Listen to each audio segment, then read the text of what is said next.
రహదారులపై వాహనాలు నడిపేటప్పుడు ప్రతి ఒక్కరూ తమ కుటుంబ సభ్యుల్ని దృష్టిలో పెట్టుకుని నడపాలని తిరుపతి జిల్లా జాయింట్ కలెక్టర్ శుభం బన్సల్ సూచించారు. 36వ జాతీయ రహదారి మాసోత్సవాల కార్యక్రమాన్ని తిరుపతి కలెక్టరేట్ లో అట్టహాసంగా నిర్వహించారు. ఈ కార్యక్రమానికి తిరుపతి జాయింట్ కలెక్టర్ శుభం బన్సల్ ముఖ్య అతిథిగా హాజరై జ్యోతి ప్రజ్వలన చేసి కార్యక్రమాన్ని ప్రారంభించారు. ఈ సందర్భంగా జాయింట్ కలెక్టర్ శుభం బన్సల్ మాట్లాడుతూ రహదారి భద్రత నియమాలను ప్రతి ఒక్కరూ పాటించాలని కోరారు. ప్రయాణం చేసేటప్పుడు అదే విధంగా తమ కుటుంబ సభ్యులను దృష్టిలో పెట్టుకుని తమ విలువైన ప్రాణాలు కాపాడుకుంటూ బాధ్యత గల పౌరుడిగా మెలగాలని అన్నారు.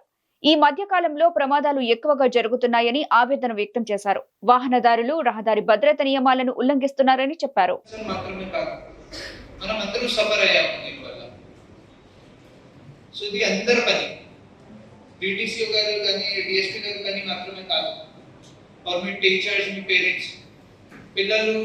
ఆటో డ్రైవర్స్ మన ఫ్రెండ్స్ అందరు పని.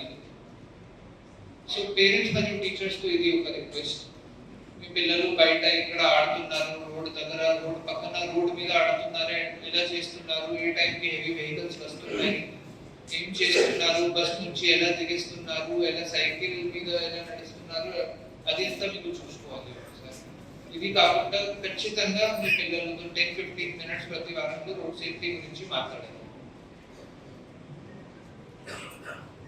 సిమిలర్ గా అందరూ డిపార్ట్మెంట్స్ కి ఫస్ట్ గా కాంగ్రాచులేట్ చేస్తాను. Transport department, police department, revenue department,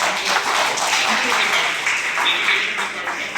ఎంతమంది యాక్సిడెంట్ చూశారు ఫ్యామిలీ వాళ్ళకి సంబంధించి? ఎవరైనా చూశారా మీ ఫ్యామిలీలో? పిల్లలు ఇంకా ముందు కూర్చున్న వాళ్ళు మన ఎవరైనా చూశారా వాళ్ళ ఫ్యామిలీలో? చూశారు కదా. Just talk about the importance of this. మన అందరూ ఫ్యామిలీలో కానీ, మన నేబర్స్, మన తెలిసిన వాళ్ళు, మిత్రుడు చాలా మంది యాక్సిడెంట్ చూసి ఉంటారు, సఫర్ కూడా అయ్యి ఉంటారు. అది గుర్తుపెట్టుకొని మనం ఇక్కడ రోడ్ సేఫ్టీ గురించి మాట్లాడుతాం.